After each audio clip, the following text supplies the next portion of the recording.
It's a skinny cat.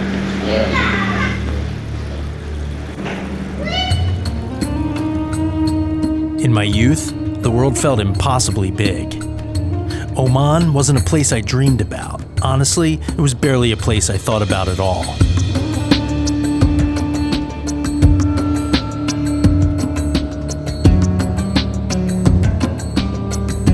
Back then, the map felt abstract.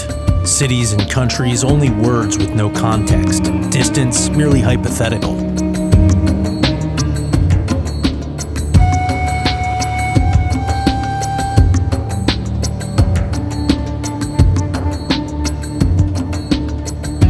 Becoming a ferry pilot changed that.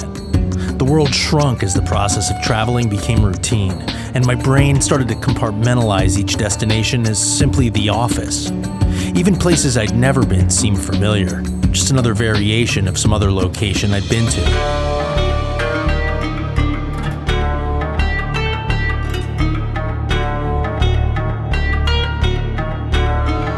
Somewhere along the way, I got efficient. Plane, terminal, hotel, terminal, lounge, plane, home. Rinse and repeat. No time to take it in or forge new memories, just business. Producing these videos inevitably disrupted that. Carrying a camera forced me to stop moving through places without actually seeing them. It gave me an excuse to step out of this system I've built for myself and to see the places the way I used to, before everything became familiar. Thinking back on a lifetime of globetrotting, the recent memories are the fuzziest. The early days when I had no expectations, they're the ones that stand out. I've learned the moments that last aren't the ones you plan. They're the ones that happen when you don't. So we walk, we look around, and we let places like Muscat, Oman surprise us.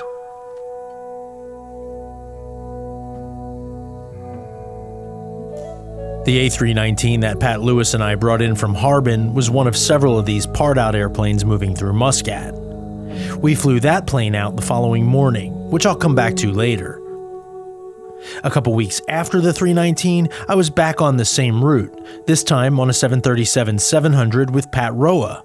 Identical trip with different timing. Because that flight was scheduled over the weekend, we didn't depart until late Sunday night. This allowed us to clear inbound with the UK Border Force first thing Monday morning. Because of this minor change, Pat Roa and I had the entire day in Muscat with cameras in hand and time to kill.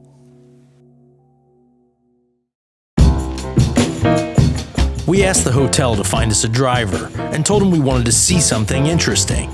I don't think any of us really knew what that meant yet. The first stop was the Royal Opera House. Beautiful building, and absolutely not why he chose this first stop. We walked the grounds for a few minutes and then realized it was attached to a luxury mall, and I wasn't in the market for a Louis Vuitton or a Patek Philippe, so we moved on. Despite having been here plenty over the years, this was the first time I ever really left the vicinity of the airport. Walking around Old Muscat here, that's the old palace down by the Gulf of Oman, like the Arabian Sea, like the mouth of the Arabian Sea. We'll get out to the water here in a bit, but it's really cool.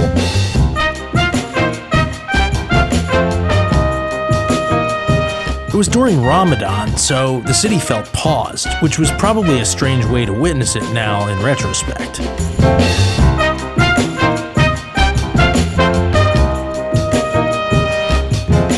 When we got dropped in Old Muscat, everything slowed down. The lights, the colors, the ocean framed by stone forts. It was way more picturesque than I ever would have expected. We wandered through the palace grounds, climbed up into the fort, and we stood there kind of looking out over the bay just by ourselves. No crowds, no noise, just wind and water and space. I'd have to imagine this was only because of Ramadan. Surely this place gets mobbed with tourists on typical days.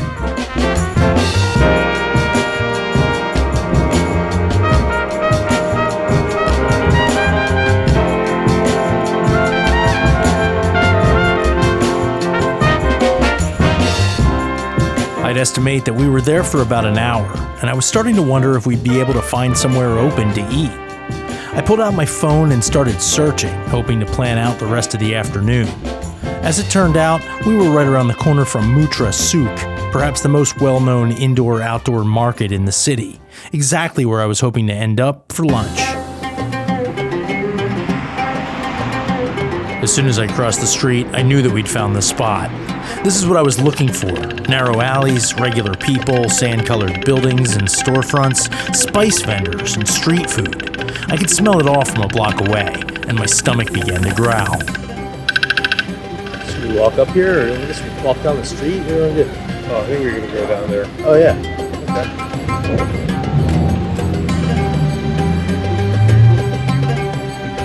Any city that still has a pulse, culturally speaking, seems to have one of these.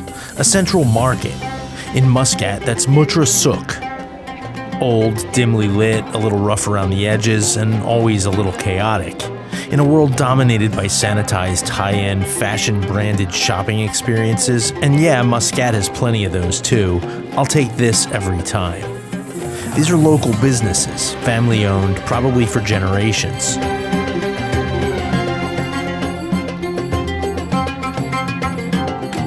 I always want to need something that you can only get from a place like this, if you catch my drift. But instead, I usually walk out with a tin of frankincense and a perfect reenactment of the Saffron sales pitch that I'll later perform for my wife and teenage sons, who mostly want to know what that smell is coming from my bag. Frankincense is like rocks. Yeah. I never knew that. Turns out saffron mostly comes from Iran. It's just a tiny part of a crocus flower, just 3 strands per flower, all hand-picked. That explains why it costs so much. First, you make powder is better. More taste, more color, you know? Yeah, Yes. it goes further too. Yes. The best quality, put water coming yellow color, not red. Okay. If it's coming red, Too fake quality. Oh, really? Yes. Because it's a dye. Yeah. Oh. This water coming red, fake. Look, example, this one. This is fake quality, with color, not pure. Look, Yeah. saffron powder. Right. Look. It's supposed to look like pea. Yes.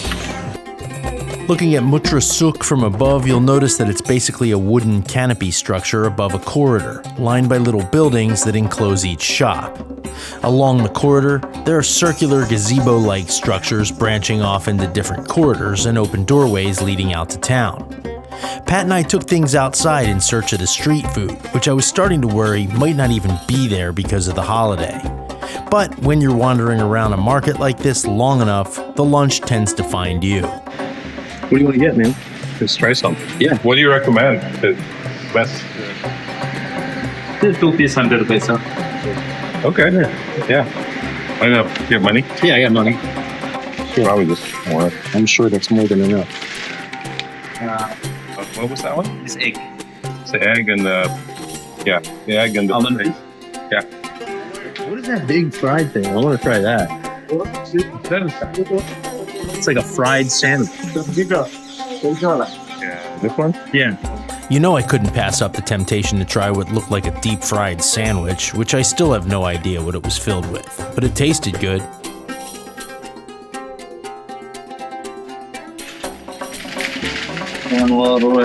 Potato, crunchy. Whatever the bag would hold, it doesn't matter. The last thing I wanted was remorse over missing out on what could have been. Hold on, I might have smaller bill. Yeah. This is like 400 cents. Here, it's a 5. That's what I got. I briefly looked at the exchange rate when selecting max bet at the cash machine earlier. The Omani Rial is one of the few world currencies worth more than the US dollar, and 3 bags of fried goods plus 2 Cokes only cost 1 Rial. Thank you. All that was $2.60 For everything. $2.60 for all that. Sold it all. Perfect. Want to sit down and eat? Yeah. Hang out with a cat. Rest assured, the obligatory tourists feeding feral cat scene is never planned. It always just happens naturally. It's like they just know that I'm an easy mark, like my reputation precedes me. Either I have a vibe about me, or cats secretly watch YouTube and spread the word that we always share, because they always just know. What do you think, Pat? It's good. It's good stuff, yeah.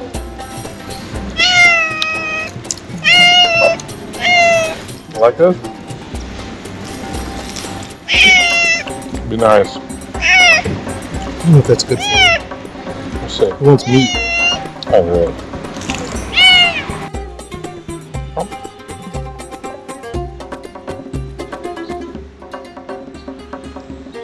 Drop it. There you go. Yeah, he doesn't know how to take it. Yeah. It's a samosa. Good.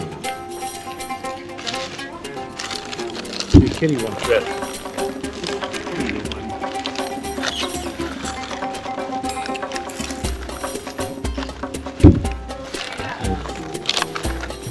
One's chicken. Yeah, looks like you ditch the carbs for this protein. Good stuff. This is the part of the job people don't always envision. The spaces in between flights. A few hours in a place we may never come back to, wandering markets, eating whatever smells good, and picking up things you don't need, but somehow feel tied to the place you're in. It's never the landmarks that stick with me. It's the ordinary stuff, the streets, the food, the people, the rhythm of a city. Incidental tourism. Thank you very much. Thank you very much. Nice to meet you. Nice to meet you. With the hunger handled, spices bagged, and data cards full of footage, our time here was coming to a close.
We got some spices and some teas. Some really good stuff. Yeah. We're good. Yeah, we're finished. Thank you. Thank you very much. Pat Roa and I blasted off later that night and delivered our jet to the UK for part out. Pat Lewis and I, on the other hand, didn't see any of this. We stayed at the hotel and left first thing the next morning. Just got up and ready. We're at the JW Marriott in Muscat, Oman. Beautiful morning out there. Just about to go get some breakfast. I ate one of these last night. It was super good. No idea what it is. We got some breakfast with Pat now, and then be on our way.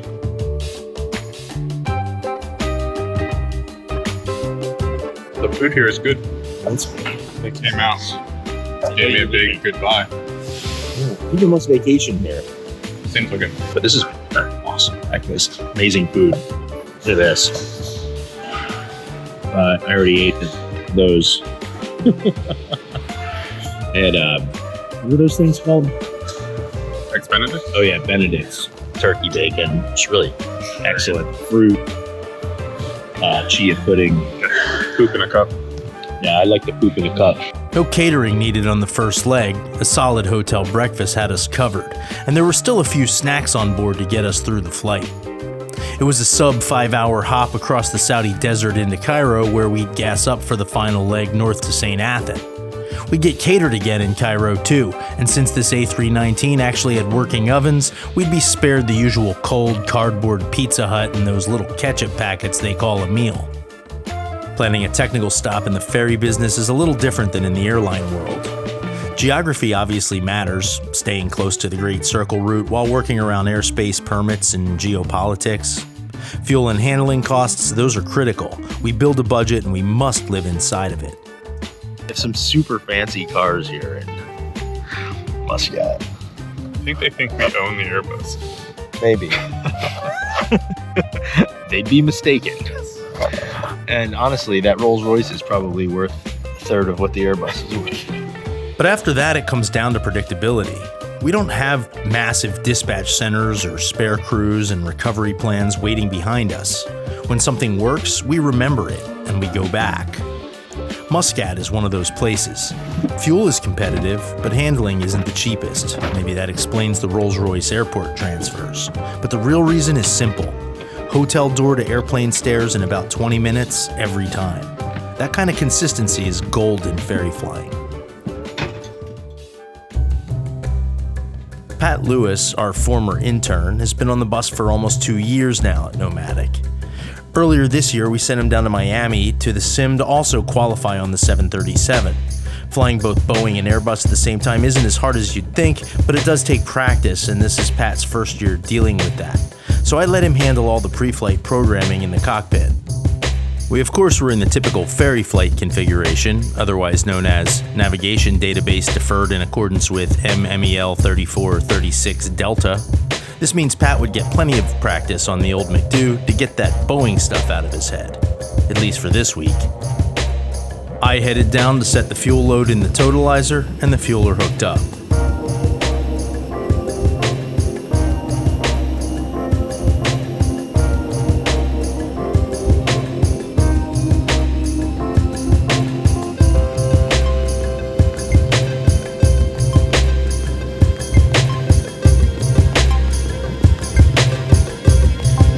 The V2500 powered A319s can be ordered with various thrust ratings, and by far the most common configuration uses engines rated at 24,000 pounds of thrust.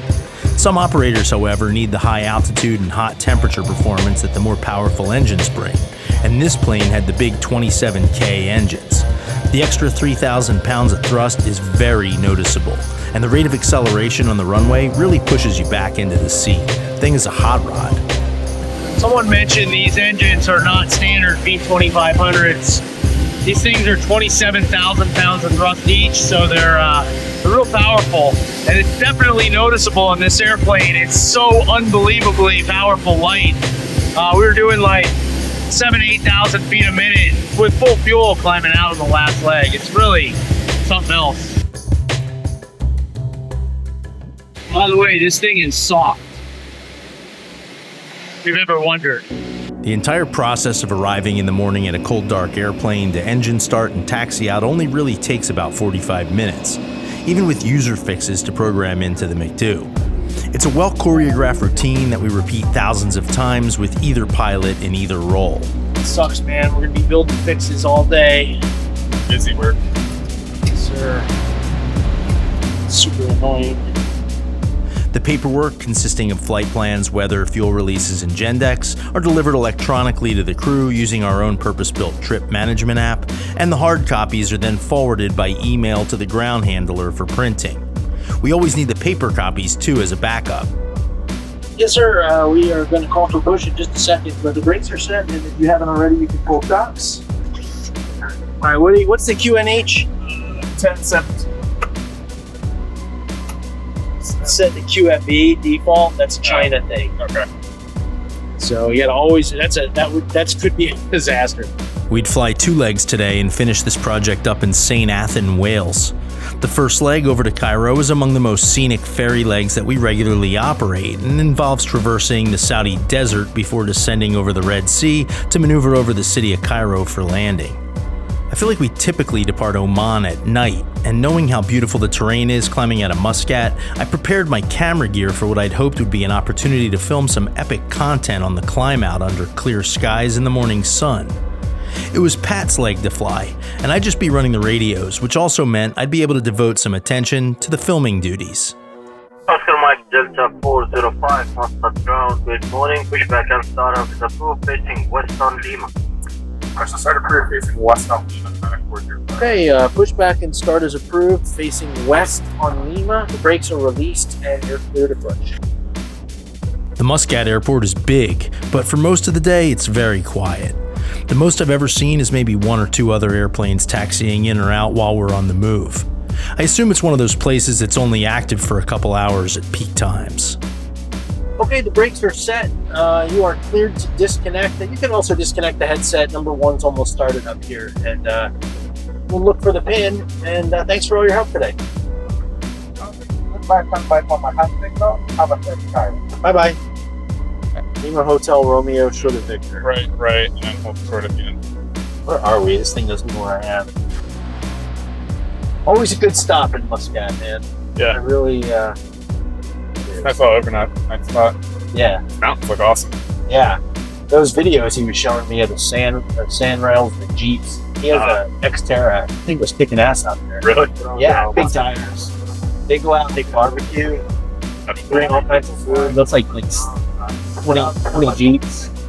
It's really cool. They have winches. Man, I would love to do it. I'd love to come out here one day and reach out to these guys and see if I can.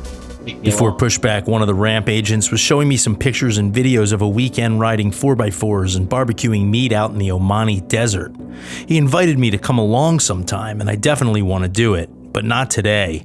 We had an airplane to deliver.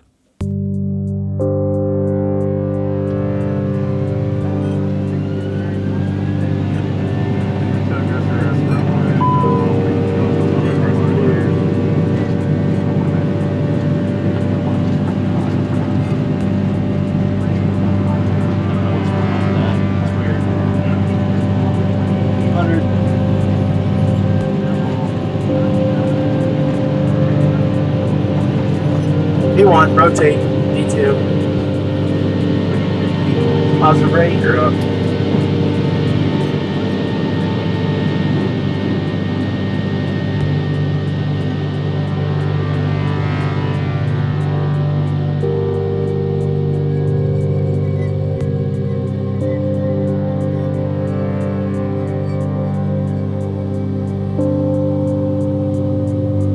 On Air 823, when airport, contact Muscat radar 121.2 with the company. We're good, just put over the radar. Already? Yeah. What is it? 21.2? Yeah.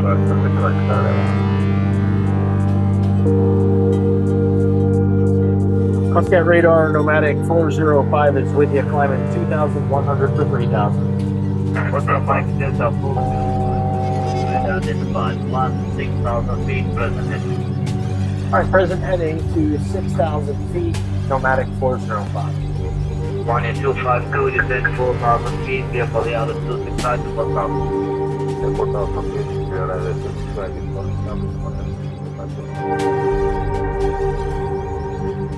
From the mountains of Oman and out across the barren flats of the Saudi desert, the landscape here starts to feel unreal.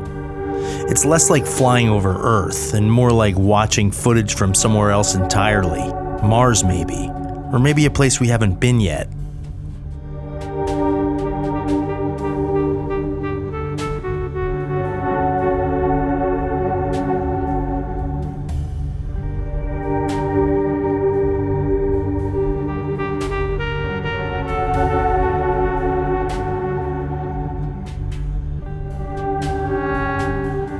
Down there's a level of remoteness that's hard to wrap your head around. In a lot of ways, it feels closer to crossing an ocean than flying over land.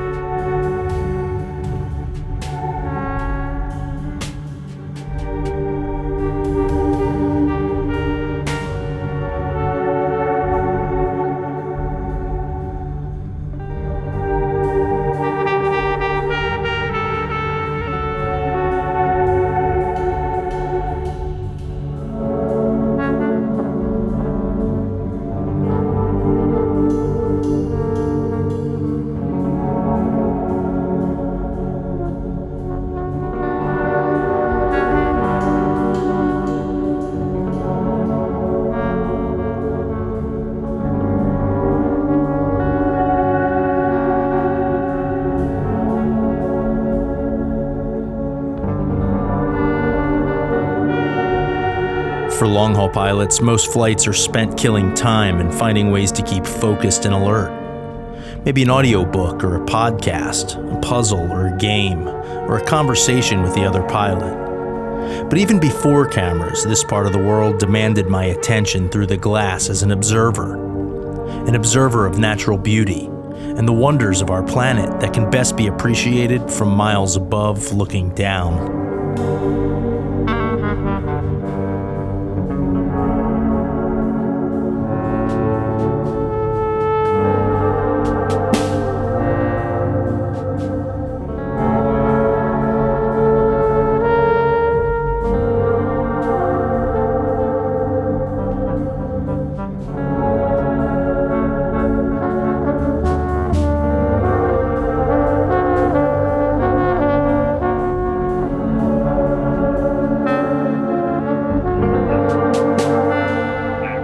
Maintain flight level 380 at Nagbo. We'll contact 134.2.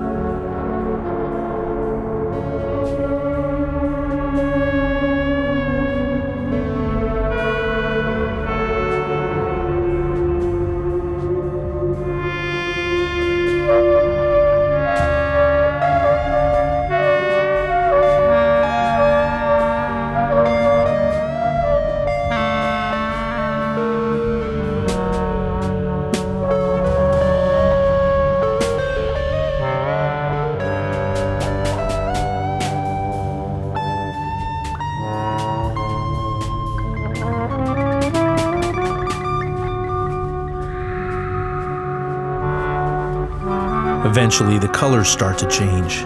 Water comes into view.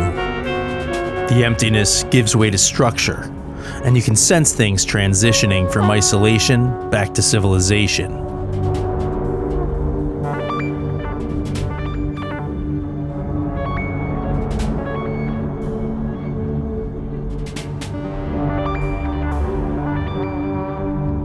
We start down, and the radio chatter fades in to break the peaceful drone of the engines as they roll down to flight idle. The level of activity in the cockpit also increases as we begin to program the arrival sequence and lock down loose items and take our last bathroom breaks before landing. Cairo 222, inshallah, then right heading 175 heading 122. Heading 122, 122, Cairo direct to radar contact, flight heading 150, radar climb flight level 080. Journal left heading 080, clear pilot's approach 05 center, report for establishment another. Cairo doesn't have published departures and arrivals anymore. ATC sequences all the traffic into and out of the terminal area with radar vectors, which simplifies our job as pilots, but necessitates that we pay strict attention to the radios and quickly execute each command. Descent check. We brief the approach. A visual backed up by the ILS. Expecting radar vectors south of the airport, moving east to west, and then expecting a turn to the north, crossing the Nile River, past the pyramids to intercept the localizer to runway 05 center.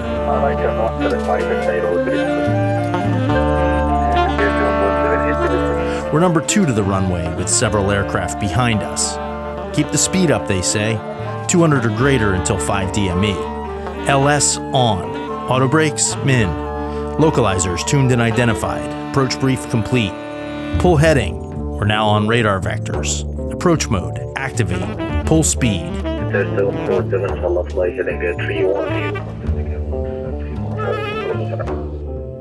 Getting 295, 10 altitude, 4,500 feet, finish 1025.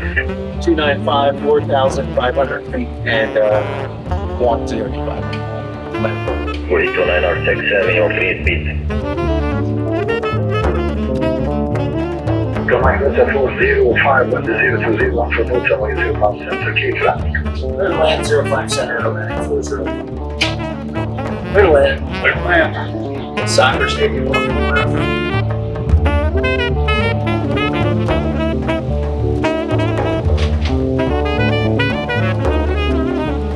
Always like easy here. Yeah. Clear as I've ever seen it. Yeah. Yeah, it's The only other time I've seen the sun here, aside from when we overnighted. Class 3.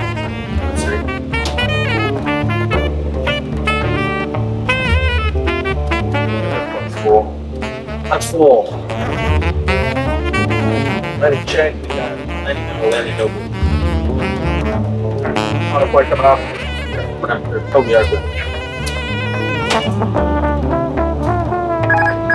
السلام عليكم. Muscat Ramadan 756 Cairo Tower behind left front 05 Central Line behind 1000 05 Central Line of way behind the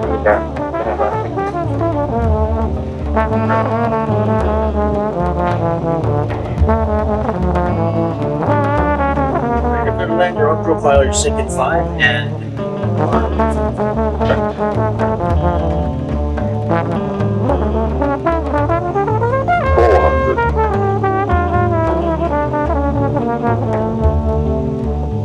100 above. 300. 200. Minimum.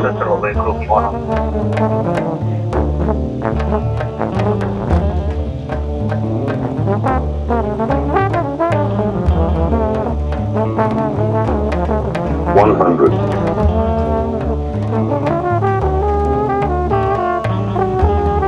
50, 40, 30, 20, retard, retard, retard.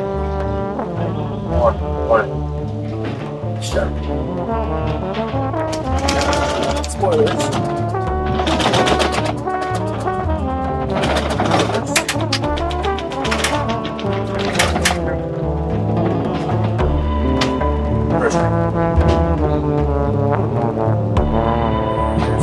Type of bottom view controls. It's in reverse cycle.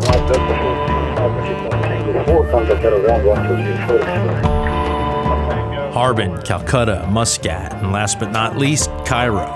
The final stop in a four-legger across the planet.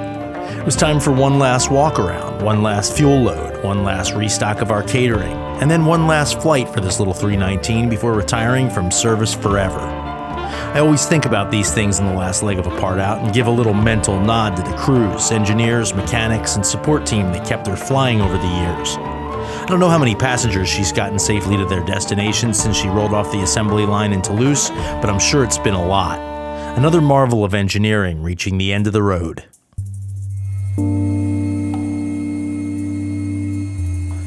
Once again, I excused myself and headed out to the ramp for some fresh air while Pat got things started on the McDo. The fuel truck rolled up almost immediately and started pumping. We didn't need too much, topped the wings and a few hundred gallons in the center. We certainly didn't want to buy too much extra considering St. Athen was the end of the line, but we still had to have enough reserve on board for contingencies. Fuel planning is a delicate balance. Things don't always go as planned, and having extra gas in the tank when things go sideways is a luxury that all pilots covet. But an A319 burns about 750 gallons of jet fuel per hour, and at $4 a gallon, we also don't want to be wasteful. If the weather is forecast to be good, 45 minutes of reserve fuel is all that's required. Here in Cairo, on trips when we overnight, they park us around the corner by the terminal. When we're just here on a quick turn, they park us at a hard stand in front of the International Charter Terminal. This spot is my favorite because there's usually really good plane spotting, and I am an av geek. It's a great place to see rare liveries and old jets of yesteryear that still fly around Africa. There's also a lot of Russian metal around, stuff that we normally don't get to see, both civil and military.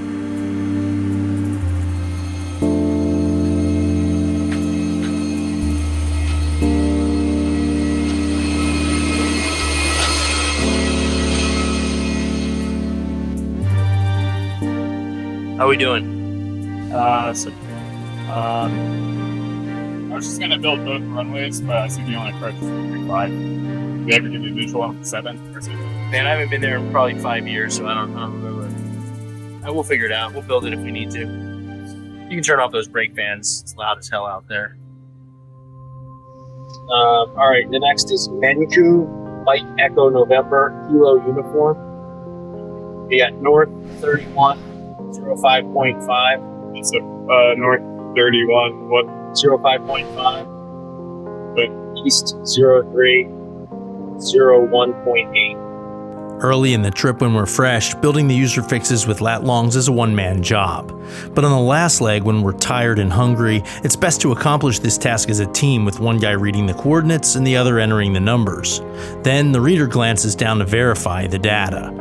One wrong number or misplaced decimal can lead to a GNE, a gross navigation error, and that's never fun. Truly goes faster this way too, a real win-win. Yes, sir. Yeah. The final step is signing the fuel slip and handling invoice for the services they just performed. I verify the charges and sign it, and then the handler forwards it to our finance team for payment. I pocket the yellow copies for post-trip recon, and we're out.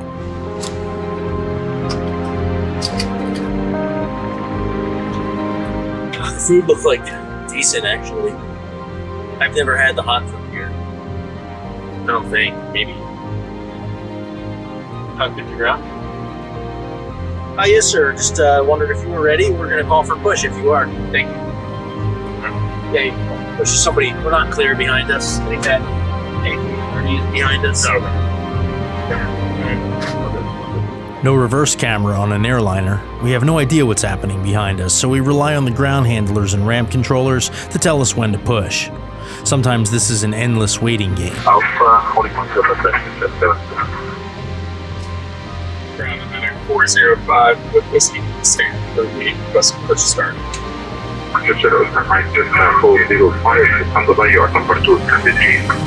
Understanding. The last leg would be Scenic, north across the Mediterranean, Crete, Greece, and up the spine of Italy before chasing the sunset across the French Alps, across the English Channel, and descending in twilight over the British countryside into St. Athen, the end of the road. Mr. Mike, Delta 405, descend 38, ocean, start approach runway 05, confirm requesting 05 center. That's fine. Yeah. Yes, we'd like to say 05 center available on that. That was cleared for push and start. Okay, sir. Brakes are released. You are cleared for push and start. We'll be going to 05 center today.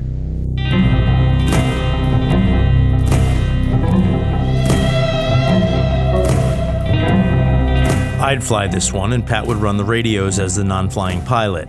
Flight time, about 4.5 hours. The weather was clear across the entire route, and both of us were ready to put this one to bed and be done with it. Our sequence was number 3 for departure behind 2 working A320s, both also bound for Western Europe. Our fuel load was light, and since we were also flying an overpowered empty A319, we'd outperform everyone anyway. The goal was to climb to 38,000 feet as quick as possible to avoid having to slow down for the heavier, slower aircraft departing on the route in front of us. It shouldn't be a problem, and we should be able to reach cruise within the first 15 minutes, ideally before we even cross the coastline at Alexandria. Coming Delta 405 runway 05 center. After departure, left ATV, climb flight level 6 immediately approaching. Our takeoff 05 center, after takeoff, left 30, climb 60. Ready? Good.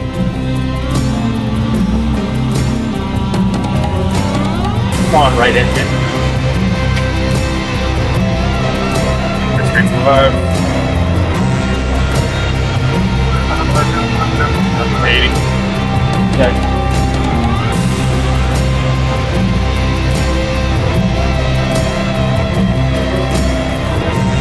D1 rotate. Great. Up.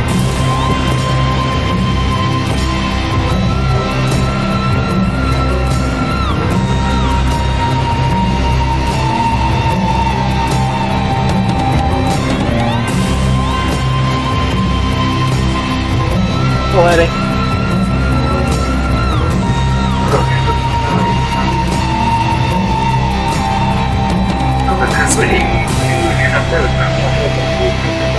What's up? 10.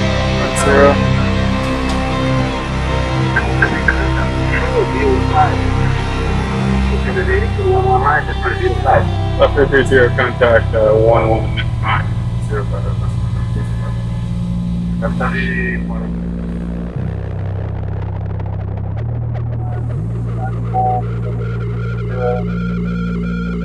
As As I expected, we outclimbed everyone, and as soon as we reached top of climb, it was time once again to eat. We hadn't had much of anything since breakfast, so I popped our meals into the oven and then set up the cockpit buffet. An eclectic mix of below-average choices warmed in our convection ovens, still fragrant from the Indian food we ate the day before. This is from Cairo. Actually, this is some of the best Cairo catering I've got. We never have ovens, so I always get sandwiches, if you all know. The sandwiches there are horrendous. So I always thought all the catering was bad, but we have ovens this time. Check this out. That's spaghetti bolognese. It's not too bad. I got the tandoori chicken. It's just on an Indian kick. And then I also got Mexican beef strips with French fries. As I said, eclectic. I didn't know what was going to be edible, so I got a little bit of everything. So I've already had some of this.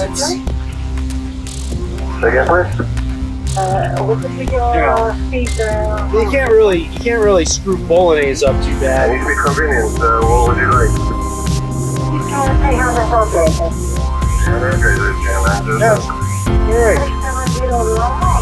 The fries are good. Haven't tried that beef yet.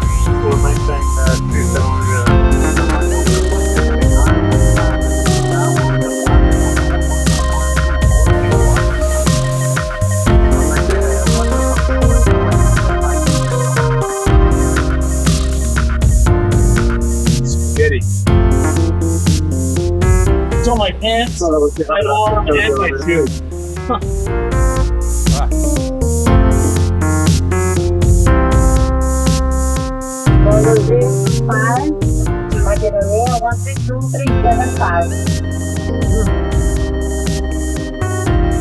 What is it, Souk? 321375. 321375. There's bone in this, but not through the middle.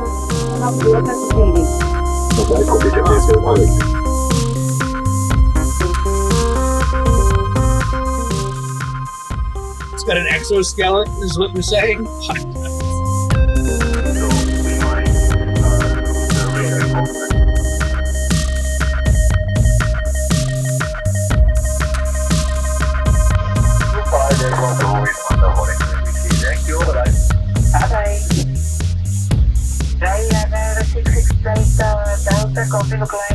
A lot of good scenery on this trip.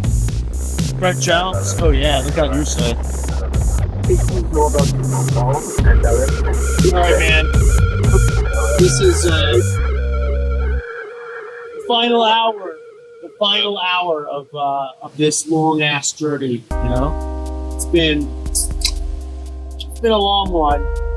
We're finally over southern France at this point. Finally.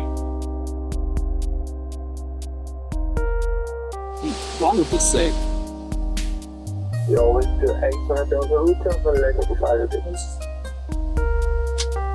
Fucking croaky.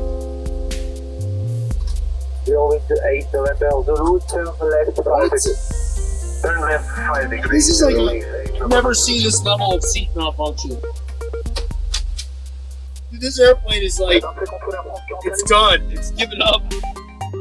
I can't live without this armrest.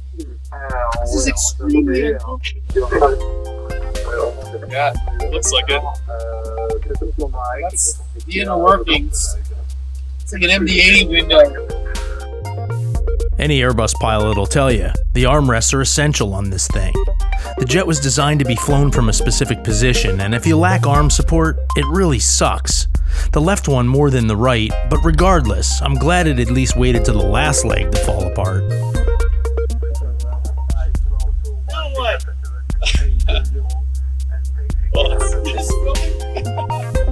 The customer better not see this. What do you want me to do? I just wanted to talk about it at the end.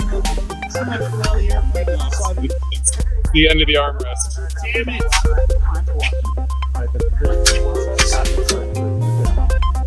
It's totally screwed.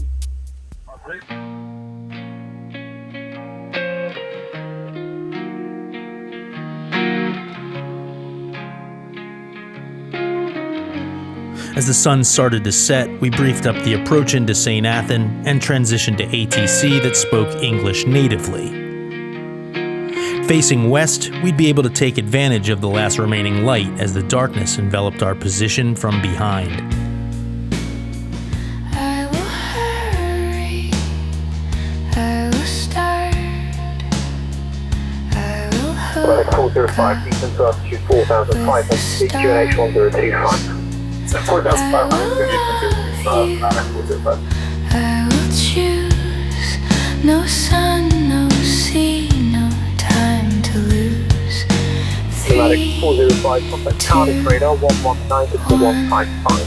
119 or 155. City 109, turn left at 240 degrees. Where we live, That's correct, sir. into where I'll stay. Expected for runway 30 at Cardiff descent flight level 80. Descent 80, yeah, we've got the information, Alpha. You'll be okay. Atlantic 405, thanks for the descent, please, shortly. The only thing you have to be careful about is another runway, like within like 5 miles. Yeah, the main Cardiff airport. Yeah. One lift off. Atlantic 405, descent to altitude 2,500 feet, transfer service outside Florida, so 3.5? Pronounced 2.5. 2,500 feet, transfer 2,500 feet. Atlantic 405, Speed Island, approach runway 25, report established is down at 80. Cleared Island 25, and more report establishment down at 405.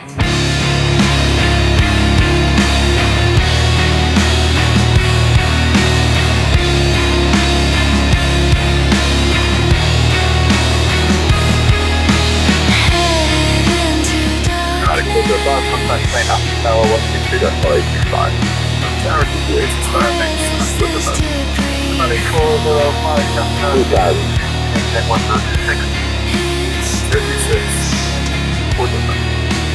Atlantic 405, runway 5, 9 up. Approach runway 5.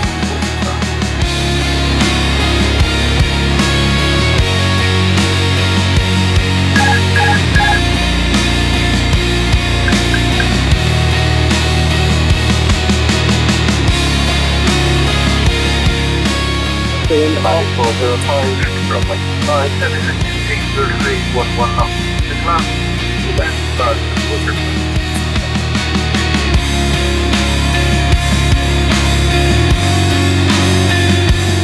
100.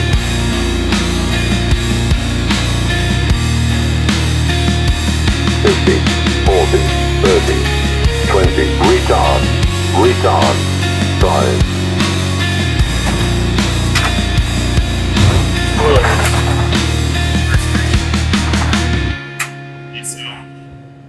Manual brake. Brake off. Charlie, you said, right? Yeah, Charlie's next. The next lit up one. I got it. Atlantic 405, vacate right Charlie, north of the holding point, maintenance area, taxi discretion, follow the mark. Either vacate Charlie, and we have the north clearance side dramatic with your. You got him? Yeah. Okay. He's gonna be right in front of us when we turn up. Got so much shit to put away. Mission. You know, it's the part I dread.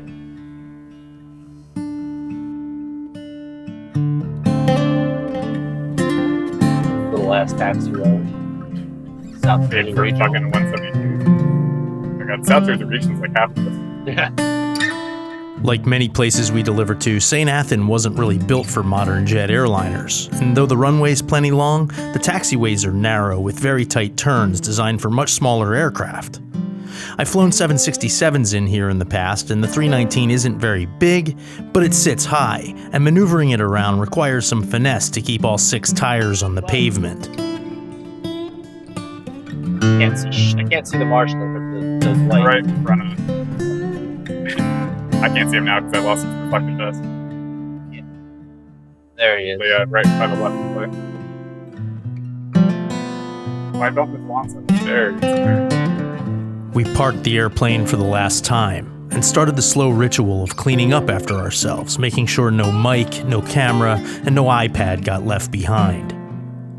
7,500 miles behind us, and that's not even counting the flight to Harbin. One more leg as a passenger, and another full circle around the planet would be complete. China to Europe these days is starting to feel as normal as China to the States, and honestly, I'm here for it. I didn't get into this business to fly around familiar skies. I got into it for the adventure, for the long days and longer nights, and for the experiences that only exist out here. Because even when the routes repeat, no two trips are ever the same. Every mission has its own rhythm and its own challenges. Sometimes the whole trip feels different just because the person sitting next to you. Sometimes it flies by, and sometimes you're ready for it to end. Now we're just waiting for a car. Traveling the world with guys like Bob, Pat Lewis, Pat Roa, Wes, or really anyone who's a regular at Nomadic is always a pleasure. Flying a trip with friends makes even the harshest conditions feel manageable, and that's a good thing, because Pat and I still had 3 hours in a taxi and then 7 hours on a United 767 in front of us.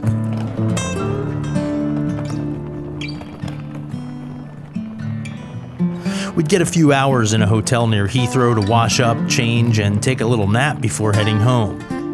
I can never sleep anyway, right after a long one, but the second I recline the seat on the flight home, forget about it. It's like a time warp, and in a flash, the whole ordeal feels like a lifetime ago. Within a week, I'm ready to go do it again.